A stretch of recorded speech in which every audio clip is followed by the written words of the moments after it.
Graça e paz, irmãos e irmãs. Uma alegria nós estarmos de novo aqui, reunidos nesse domingo, para a gente celebrar o Senhor e também meditarmos na Sua palavra.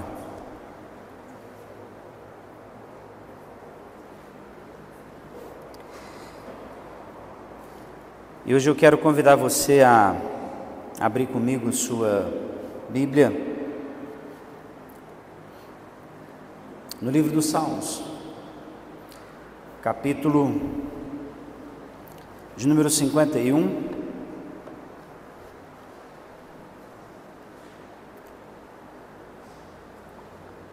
Livro dos Salmos, capítulo de número 51, a partir do verso de número 10.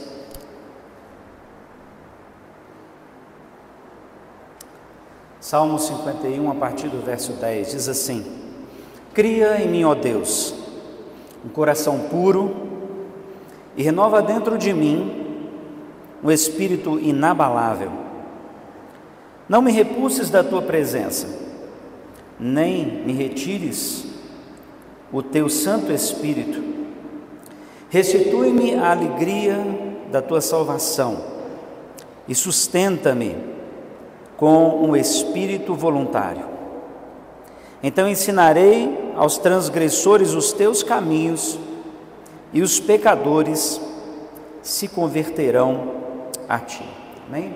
Vamos orar mais uma vez. Senhor, obrigado pela tua palavra lida nessa noite que estamos, que ela nos instrua, que ela, Senhor Deus, nos desperte, Pai, para crescermos em tudo em ti, como temos destacado no último mês, mas também, Senhor, que, ó Pai, nós venhamos a crescer em todas as coisas, ó Deus, a desenvolver, Senhor, uma vida que agrada ao Teu nome, mas que também, Senhor, se desenvolve segundo a Tua vontade e cumpre os Teus propósitos. Fala conosco pela Tua palavra mais uma vez nessa noite, em nome de Jesus. Amém. Irmãos e irmãs, só há crescimento quando a gente é capaz de controlar a gente mesmo. Hoje, quando a gente vai falar sobre dominar as paixões, significa assumir que a gente cresceu e chegou a um lugar de maturidade, a um lugar em que nós temos liberdade, como disse a palavra em Jesus. Agora somos livres, porque em Cristo Jesus não mais domina e não mais habita em nós o pecado, porque ele não tem mais controle sobre nós. Mas é importante que nós não apenas tenhamos consciência disso, mas saibamos como desenvolver isso em nossa vida. Porque é fato que muitas vezes, como o apóstolo Paulo mesmo diz, nós somos pegos em situações que gostaríamos que não fizéssemos, mas a gente acabou fazendo, né? Lá em Romanos, quando ele está falando sobre a salvação pela graça, e quando ele então está colocando a lei ao lado da graça, no sentido de que o que cada uma delas revela no Senhor, ele vai dizer assim: em Cristo eu tenho liberdade, em Cristo eu sei das coisas boas, mas quando eu me dou conta de mim mesmo e olho para os meus membros, eles estão fazendo outra coisa, para além daquela que a minha consciência e que a minha mente sabe que são corretas, que são dignas. Então hoje nós vamos estudar sobre como dominar os nossos desejos, como dominar as nossas paixões e não permitir que elas tomem conta de nós, e não permitir que elas sejam danosas à nossa vida. Eu quero dar um exemplo bíblico para você. Como nós, antes do exemplo, como a gente leu aqui na palavra, Davi é o orante do Salmo, e Davi está dizendo assim: Senhor, não extingas de mim o teu espírito, mas cria em mim um coração puro e renova dentro em mim um espírito inabalável. Ele diz o seguinte: não repulses tua presença de mim, nem extingas de mim o teu espírito. E aí, eu gostaria de contar a história que traz o contexto desse diálogo, dessa oração de Davi com Deus. Por que Davi está dizendo assim: Senhor, cria em mim, né? Ó Deus, um coração puro, renova dentro em mim um espírito inabalável. Porque ele aqui está confessando o pecado, porque ele está indo diante da presença de Deus e está dizendo assim: fiz bobeira, fiz uma burrada, e Senhor, eu preciso que o Senhor então trate comigo no meu coração, e de jeito nenhum, Senhor, eu quero que o Senhor se retire da minha presença, de jeito nenhum eu quero que o Senhor, ó Deus, extinga de mim o teu Espírito. O que eu vou fazer sem a tua presença e sem o teu Espírito Santo? Lá em 2 Samuel capítulo 11, vai trazer uma narrativa de que, começando dizendo assim, era tempo de guerra. E não sei se você sabe, Davi foi ungido rei num tempo de guerra. Davi foi levantado por Deus, e a gente conhece muito bem aquela passagem de Golias, em que ele ainda era uma criança, um menino, um adolescente, e ele venceu um gigante numa disputa. E era muito comum, você pode pensar assim, mas poxa, matou um só e venceu a guerra? Não sei se você também já assistiu Troia vai trazer um exemplo parecido, que num dado momento, para decidir uma guerra, em vez de se colocar homens para lutar e se perder muitos homens, apenas se escolhe um de cada lado, para que dessa luta, quem vencer, então vence a guerra. E era desse jeito, houve um desafio, né, dos filisteus para com o povo de Israel, e eles tinham um grande guerreiro, um gigante, e de repente a gente conhece a história. Davi foi até os seus irmãos para levar alimento para eles diante da guerra, viu aquela afronta a Deus, ao povo de Deus, e ele pega e sai diante daquele gigante. E nós percebemos então que Davi, ele desde menino mesmo, ele tinha um espírito guerreiro, era alguém que tinha coragem para lutar, e é assim que ele se torna rei de Israel. Davi, antes ainda, sob perseguição do atual rei que chamava Saul, ele já havia conseguido, por causa de seu carisma e por causa de seu poder de guerra, né? Ele já havia conseguido, já ouviu falar dos valentes de Davi?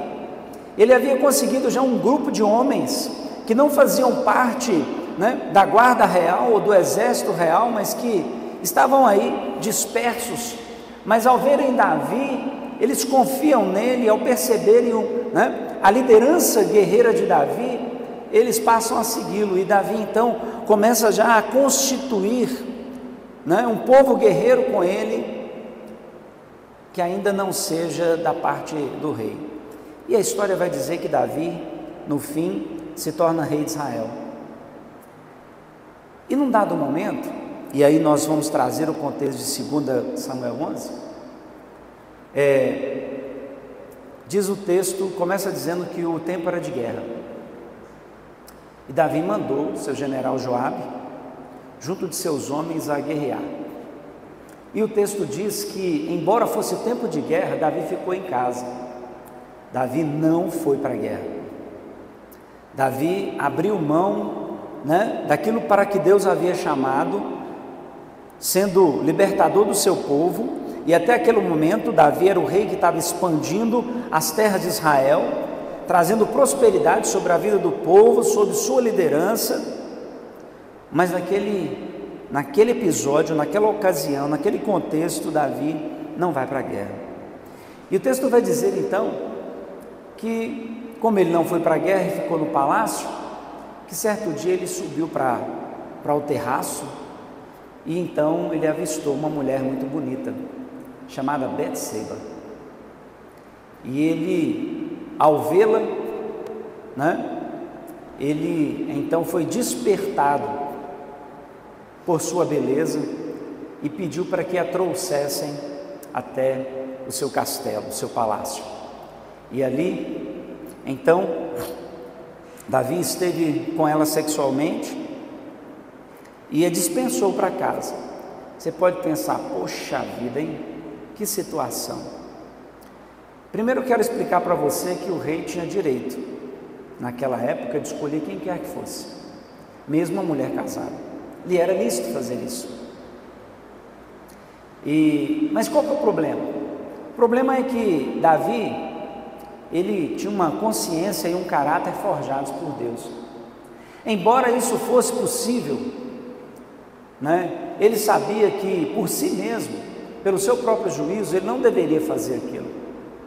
Mas aqui ele cede à sua paixão, ele cede ao desejo do seu coração, ele cede à beleza de ver aquela mulher, e isso então o leva a estar com ela. Embora fosse direito, embora fosse legal, embora ele teria respaldo se ele assim o desejasse fazê-lo, mas consigo mesmo, como servo de Deus, ele sabia que não deveria fazê-lo, mas ele sucumbe à sua paixão e sucumbe ao seu desejo. Com isso, nessa noite eu quero fazer essa introdução dizendo para você que é assim também com a gente. O mesmo risco que Davi correu, a gente corre. O mesmo problema que ele tinha, a gente tem. Afinal de contas, nós somos seres humanos. Somos pessoas que desejam as coisas. Somos pessoas que vivemos nesse mundo, e esse mundo desperta-nos interesse. Até aí tudo bem. Porque o problema não é termos desejo. O problema é não termos condição, é não darmos conta de controlar o desejo. O problema é nós permitirmos que ele passe a nos dominar. O problema é permitir que o desejo, e a Bíblia vai usar uma outra palavra chamada concupiscência da carne, o problema é permitir que isso passe a nos conduzir e a dirigir a nossa vida. E é então aí que Davi encontra-se agora numa situação complicada. Há estudos que dizem que na vida humana tem 3 coisas que despertam o nosso desejo e nos levam a outras situações. Vocês devem saber, basicamente, o dinheiro, e eu já dei testemunho aqui de como eu, permiti que a paixão ao dinheiro me tirasse do rumo. Não vou repetir hoje. A segunda coisa é relacionada ao que Davi pratica, que é a sexualidade, o desejo pela outra pessoa que nos leva a perder o controle sobre nós mesmos, ou o controle daquilo que nós sabemos que é certo, atravessar a nossa liberdade. E a terceira coisa é o poder, porque o poder corrompe. O poder nos faz também tomar medidas que escravizem as pessoas. Sobre o dinheiro, nós vamos tratar ainda de modo específico no outro sermão. Sobre a questão do poder, nós já lidamos aqui também sobre esse assunto, e só para recordar, Jesus sabia que o poder era tão sério, que a tentação de Jesus foi em torno do poder. Porque o diabo chega para ele e fala: se você é filho de Deus, essa aqui é a grande questão, se você é poderoso, se você é Deus, se todas as coisas estão debaixo do seu poder, e aí ele leva Jesus a fazer algumas escolhas de poder que Jesus não faz. Você não está com fome? Manda as pedras se transformarem em pão. Levou Jesus no pináculo, na ponta mais alta do templo, para onde, e o templo de Jerusalém está na ponta da montanha que dá para o despenhadeiro, e ele falou: atira-te daqui, porque aos teus anjos dará ordens para que eles te sustentem. E ainda por fim, quando Jesus não cai nessas 2 primeiras encruzilhadas do poder, Satanás usa uma terceira: eis que eu te darei todas as riquezas, eis que eu te darei todos os reinos do mundo, você vai ter poder sobre todo o mundo. E a gente sabe então que Jesus não assume isso, e ainda fala: arreda-te, Satanás. não cairei na sua tentação. Mas o texto que temos hoje vai falar sobre essa questão, como exemplo na sexualidade.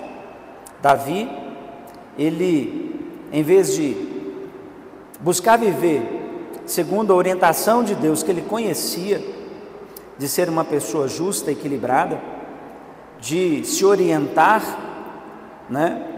pela presença de Deus e naquilo que o Senhor queria, ele sucumbe, ele se entrega aos seus desejos e paixões. Eu já disse que em si mesmo um termo bíblico para paixão, ele é neutro. No grego existem algumas classificações dos verbos, e esse verbo aqui é um verbo neutro, que significa que ele em si mesmo, ele não indica nada, ele não tem intenção, ele não tem ação, ou pouco menos é passivo, ele é neutro. Mas acontece que quando a paixão ou o desejo, não é controlado, não é equilibrado, não é mantido no seu lugar neutro por nós então, sob o excesso, sob a falta de domínio, ou quando nós permitimos, ou usamos daquilo que somos para dar força ao desejo e à paixão, então nós podemos aí sim nos distanciar de Deus, ou permitir, como diz a palavra de Deus, que a carne vença o Espírito de Deus na nossa vida, que as nossas compulsões sejam maiores do que a vontade de Deus, e isso aconteceu com Davi e se tornou danoso em sua vida. Lá em Tiago 1,14 vai dizer assim: mas cada um é tentado pela sua própria cobiça, pelo seu próprio desejo, por aquilo que você quer mais e coloca isso como mais importante na sua vida. Quando esse desejo, essa cobiça atrai e seduz, então, ou seja, é concebido o desejo e a cobiça se transforma em pecado, e o pecado consumado gera a morte. A questão, então, voltando a falar, no começo, como dominamos os nossos desejos? Como nós, então, podemos estar em Deus vencendo os nossos desejos? Porque se não vencermos, o problema se torna mais grave ainda. Tem um salmo que vai dizer que um abismo chama outro abismo, ou seja, algo que você não controlou, algo em sua vida, uma paixão que você não consegue mais resistir, ela irá trazer outras coisas maiores, outras coisas piores. E o que a gente vai acontecer? O que vai acontecer então na história de Davi? O que vai acontecer com ele? Quando ele dispensa Betseba, depois vem uma notícia. Ela diz para ele: estou grávida. Era só para ser um encontro. Era só aquela tarde. Era só aquele dia, só aquele momento. E o rei tinha direito de fazer isso. Depois dispensou e ela foi para casa. Mas aconteceu outro abismo na vida dele que ele não esperava. Ela engravidou. E o marido dela, chamado Urias, tinha ido à guerra. Era um dos principais soldados de Davi. E agora o que Davi faz? Ele podia parar por aqui, você concorda comigo? Ele podia enfrentar a consequência aqui, ele podia procurar agora voltar-se para Deus e fazer a oração que ele fez no Salmo 51, ele podia falar assim: Senhor, agora perdoa-me, eu me arrependo, purifica-me, Senhor, nesse momento da minha vida. Mas não é o que ele faz. Ele manda chamar Urias, aquele soldado. E qual é a intenção de Davi? Mandar Urias para casa, para que ele desfrute da sua cama, desfrute da vida com a sua esposa, para que então depois, naquele tempo não tinha exame de DNA, naquele tempo não tinha como saber, então seria ótimo, Urias seria feliz, teria um filho, a mulher dele ia ficar calada, Davi também iria garantir isso, porque era a intenção de Davi esconder o fato de que havia estado e desposado Betseba. Mas a infidelidade de Davi, irmãos e irmãs, é marcada pela fidelidade do seu soldado. Ele ensinou tão bem a ser fiel, ele liderou e ensinou tão bem, que era importante que nós pudéssemos fazer aquilo que nos cabia, o propósito que recebemos de Deus, que o que é que acontece? Urias volta-se para Davi e fala: de modo algum, meu Senhor, de modo algum vou me regalar em minha casa, porque os meus irmãos estão na guerra, os meus irmãos estão na peleja pelo rei e pelo nosso povo, e de maneira nenhuma eu irei regalar-me junto da minha casa e da minha esposa, comer e beber, de jeito nenhum. E ele sai do palácio e fica à porta do palácio junto aos servos do rei. Pronto, e agora? Mais uma vez, olha como o abismo chama o abismo. Mais uma vez, olha como quando você não controla suas paixões, quando você não controla o pecado, ele vai gerando a morte, ele vai gerando abismo na sua vida. Porque então Davi mais uma vez e pela segunda vez tem a chance de reparar o erro, reparar o pecado, por mais grave que fossem as consequências, por mais difíceis que seriam as retratações. Mas Davi então ele toma uma outra decisão. Ele ainda vai fazer uma segunda tentativa. Ele chama Urias no palácio, oferece Urias a comida do palácio, embriaga Urias, embriaga o seu soldado, com o intento de que ele então fosse para casa, que agora já não está em sã consciência. Mas irmãos e irmãs, aquele soldado não vai para casa e vai para o mesmo lugar. Ele chega à porta do palácio e ali fica com os servos do rei.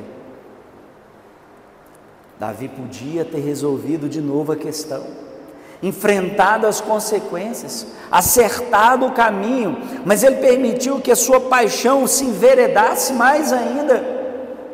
Agora, ele então manda um servo dele à guerra, falar com Joabe, que era o general: olha, no dia de amanhã eu vou mandar Urias para a guerra. Quando ele chegar aí, você vai colocá-lo na frente da batalha, entre aquela frente que vai ser pior para resistir. E assim, ele manda Urias de volta.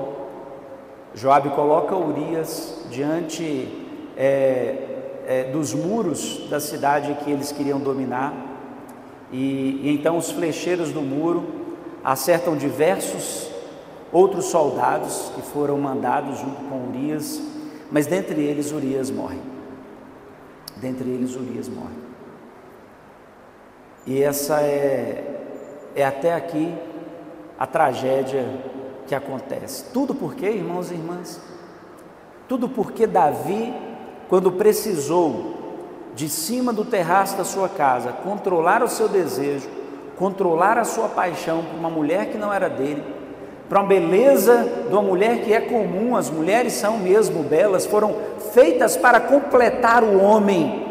Então há uma tendência natural de acharmos as mulheres bonitas, mas Davi sabia que da parte de Deus ele tinha que aprender a controlar, a dominar seus desejos, suas paixões, permitir, portanto, que de fato ele agradasse ao Senhor e não a si mesmo, que ele fosse fiel ao seu soldado como seu soldado era fiel a ele, mas não é isso o que ele faz. Com isso eu quero primeiro dizer para você então, que os atos pecaminosos na nossa vida não brotam do nada, eles brotam quando nós damos lugar aos nossos desejos e permitimos que os nossos desejos sobrepujem a nossa consciência, sobrepujem a nossa capacidade de controlá-los e de dominá-los. Quando eles querem então mudarem a nossa condição e o nosso caráter.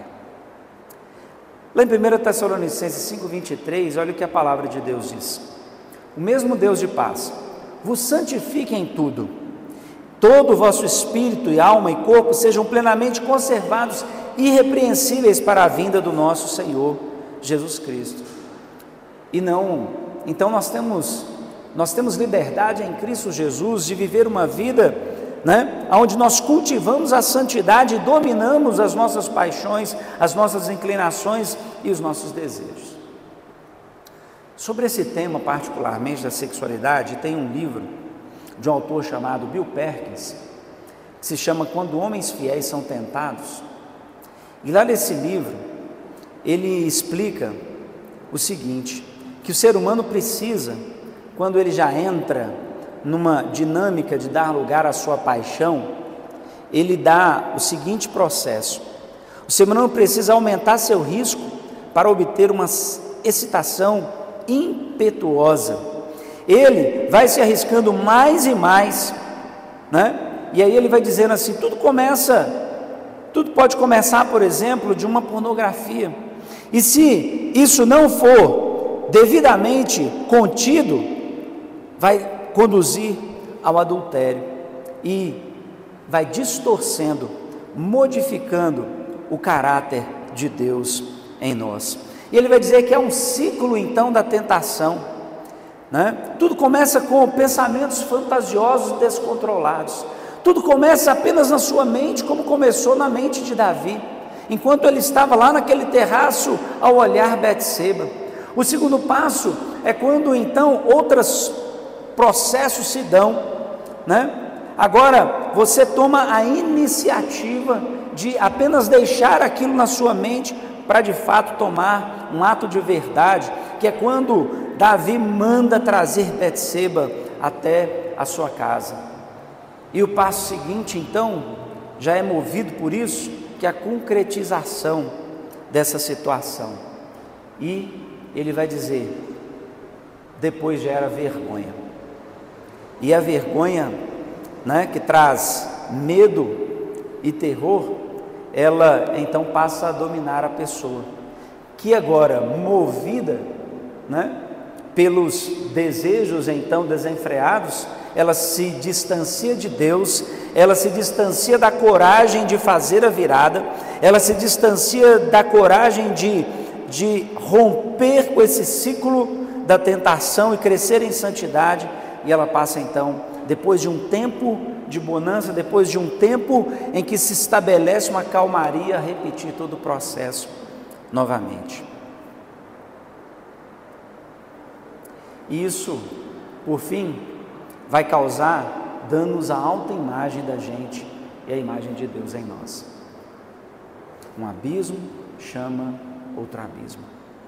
Quando isso acontece, irmãos e irmãs, na vida de Davi, a gente percebeu que ele passa então agora a tomar uma sucessão de decisões equivocadas e uma sucessão de decisões em que ele está escondendo o seu pecado e está cada vez mais agravando a sua situação até que ele se torna um assassino.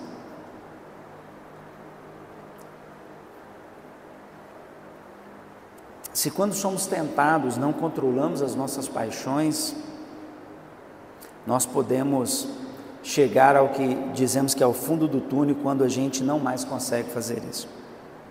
Acontece com outras coisas. Eu tenho um amigo até hoje, que ele é vivo,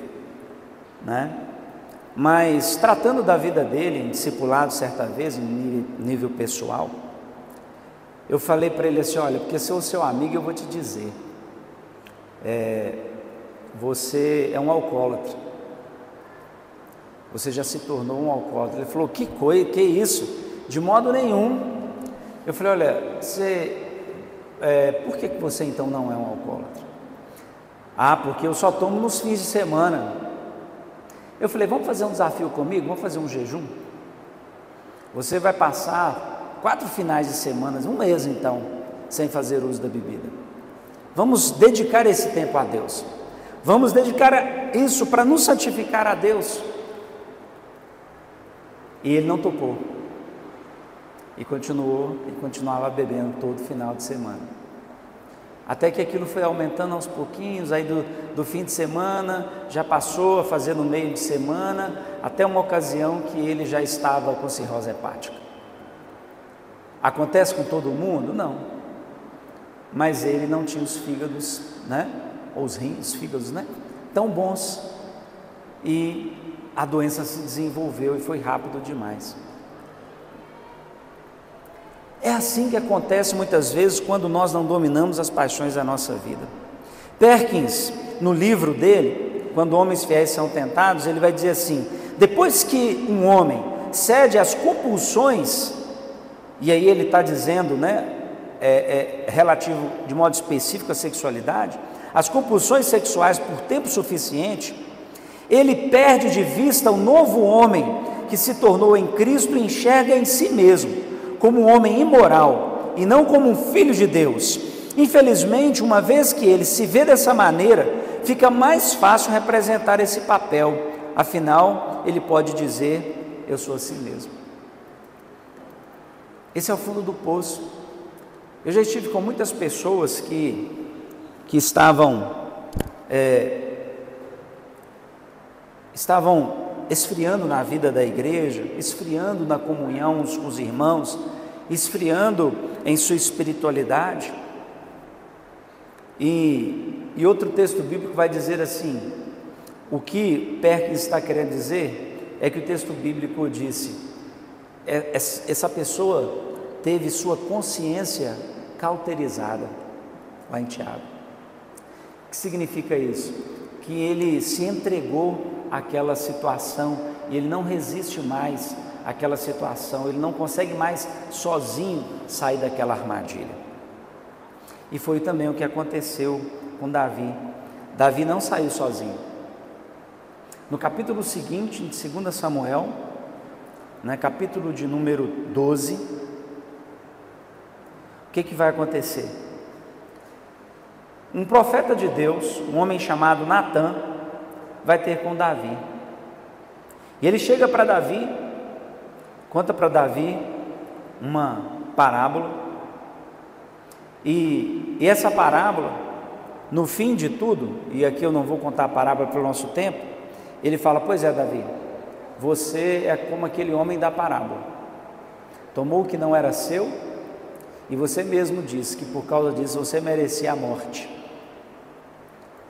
Você fez essa coisa, você tomou uma mulher que não era sua, matou o marido dela, e agora você está nessa situação. Então, irmãos e irmãs, eu quero colocar duas coisas importantes aqui para que a gente possa escapar como Davi escapou dessa situação. Primeiro é conhecer a gente mesmo, é desenvolver um processo de conhecimento da gente mesmo, né? E eu vou colocar 4 pontos para que você possa entender isso. Primeiro, algum comportamento na sua vida que é segredo, que você não pode contar para ninguém, não pode contar para o seu cônjuge, porque aquilo vai te envergonhar, porque aquilo vai arranhar o seu caráter, não que não esteja arranhado, ou aquilo que as pessoas consideram a seu respeito. Segunda coisa, esse comportamento já se transformou abusivo na sua vida? Ele já está te trazendo dor? Ele já está te causando úlcera? Ele já está fazendo a sua boca amargar? Ele já está te tirando a paz? Significa que ele já é abusivo na sua vida, porque ele está gerando doença em sua vida. Significa também, esse comportamento está anestesiando seus sentimentos dolorosos, você não se importa mais. Você está dizendo: eu sou assim mesmo, essas coisas acontecem comigo, eu não consigo mais escapar disso. Esse é o terceiro. E o quarto,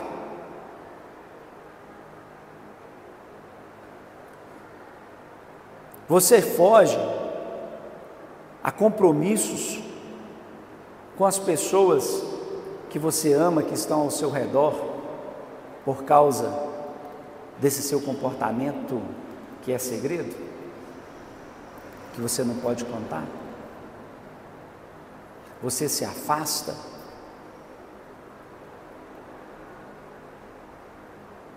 Porque se isso estiver acontecendo, é preciso que você volte a conhecer a si mesmo, é preciso que você olhe para dentro de si. É preciso então que você agora passe para aquele ponto que então você precisa mesmo ir ter com Deus como Davi foi ter com Deus. Porque somente em Cristo Jesus pode haver libertação. Porque somente em Cristo Jesus pode haver resolução do seu problema. Porque somente Jesus vai poder mudar de novo o seu caráter. Porque somente Jesus vai poder de novo restaurar, refazer, transformar a sua vida numa nova vida, porque somente em Jesus isso não vai te perseguir, somente em Jesus aquela palavra que diz que aqueles que estão nele são nova criatura, e todas as coisas velhas são passadas e ficaram para trás, e eis que tudo se fez novo. É preciso, portanto, você ter uma atitude agora de olhar para si mesmo, encontrar que você está nessa situação e então agora ir buscar ao Senhor Jesus com arrependimento, porque é o que Davi faz.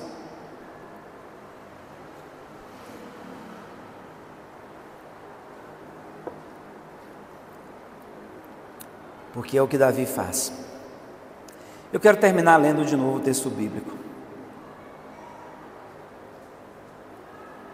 Quando Davi cai em si, e ele se dá conta da sua situação, ele diz: cria em mim, ó Deus, um coração puro, renova dentro de mim um espírito inabalável, não me repulses da tua presença, não foges de mim, Senhor, nem me retires o teu Santo Espírito. Até aqui ele está dizendo: Senhor, eu me arrependo, Senhor, eu quero voltar a ser aquele homem segundo o teu coração. Eu quero voltar a colocar, ó Deus, os propósitos na minha vida, na vocação para a qual o Senhor me chamou a viver. Eu quero ser um rei, mas um rei que está à frente do seu povo e do seu exército. Eu não quero mais ser um rei, ó Deus, que se entrega aos seus desejos e que quer ficar no palácio apenas vivendo, Senhor, ó Pai, de ser sustentado pelo meu povo. É isso que ele está dizendo, porque essa folga criada no meu coração me levou, Senhor, a estar numa condição que o Senhor não desejava, e me levou, ó Deus, a desenvolver uma série de pecados e de vícios, e as minhas paixões, ó Deus, me levaram a não estar mais com você. Porque Davi tinha saudade, sabe do quê? Disso aqui, ó, versículo seguinte vai dizer assim: então ensinarei os transgressores os teus caminhos, e os pecadores se converterão a ti. Senhor, eu sei que no estado que eu estou hoje, se eu continuar assim, eu deixarei de ser seu servo, e as pessoas deixarão de olhar para mim e ver em mim a presença do Senhor. Oh Deus, cria em mim um coração puro, renova em mim um espírito inabalável de novo. Senhor, me dá a alegria novamente de estar na tua presença, ó Deus, para que eu possa ser o servo que as pessoas olhavam e viam em mim da parte do Senhor. Eu termino dizendo que todo o sucesso então da vida de Davi, ele aqui está reconhecendo que veio porque ele era alguém que se preocupava ou colocava a sua vida a serviço de Deus. Era uma pessoa que tinha suas emoções restauradas, abençoadas. Ele era conhecido como homem segundo o coração de Deus. Ele expressava a imagem e semelhança de Deus, e dizer para você que em Deus tudo é possível de novo. Sabe como é que Jesus é chamado? Filho de Davi, é um dos títulos de Jesus. Como pode alguém que fez o que Davi fez passar agora e fazer parte da genealogia de Jesus, né? E ser o pai de Jesus? E ser alguém do qual Jesus lá na frente, por descendência, é gerado. Porque, irmãos e irmãs, o poder de Deus para curar e salvar não tem limites. E o poder de Deus, quando nós confessamos os nossos pecados, nos arrependemos, o poder de Deus é capaz de curar-nos das nossas paixões exageradas, das paixões que nós alimentamos, que nos levam à morte e levam outras pessoas à morte conosco. Eu quero nessa noite terminar dizendo para você que Deus quer de novo que tenhamos um coração que é dele e que, portanto, é livre para poder dizer não às paixões, que é livre para dizer que as paixões não nos dominam, mas nós somos capazes de dominá-las. Não por nós mesmos, mas pelo Espírito de Deus que habita em nós, porque o nosso caráter é forjado pelo Senhor, o nosso caráter é desenvolvido no Senhor. Eu vi isso acontecer em igrejas que eu já pastoreei. Eu vi famílias sendo restauradas, casamentos sendo restaurados. Eu vi jovens que estavam perdidos nas drogas, completamente entregues às drogas, serem restaurados. Eu vi jovens que estavam completamente dominados pela questão da sexualidade, não se controlavam mais e participavam de festas coletivas nessa área, se tornarem depois jovens casados, fiéis aos seus maridos, às suas esposas, vivendo felizes, controlados no seu impulso, na sua compulsão sexual. Irmãos e irmãs, eu quero terminar dizendo que Deus é transformador em Cristo Jesus de todas as coisas que nós vivemos. E eu quero dizer que você tem saída. Se algo ainda domina a sua vida, diante do qual você não consegue se libertar, se você entender que precisa de libertação e colocar-se diante do Senhor Jesus, Ele será capaz de libertar você e de presentear-lhe com o Espírito Santo, porque, como diz Paulo mesmo, é o Espírito de Deus em nós que é capaz de nos fazer vencer nossas paixões e compulsões que nos destroem e nos matam. É isso que eu gostaria de compartilhar com você nessa noite. Eu usei o exemplo de Davi relacionado à sexualidade, mas vale para todas as áreas da vida, vale para aquilo que de repente está segurando ainda você de ser melhor, está segurando ainda você de ser mais próspero no seu trabalho, está segurando ainda você de ser melhor nos seus relacionamentos, de transmitir segurança, fidelidade, de ser uma pessoa melhor nas mãos de Deus para atrair outras pessoas a Cristo. Que nós cresçamos, irmãos e irmãs, no controle e no domínio das nossas paixões. Amém? Que Deus nos abençoe nessa noite.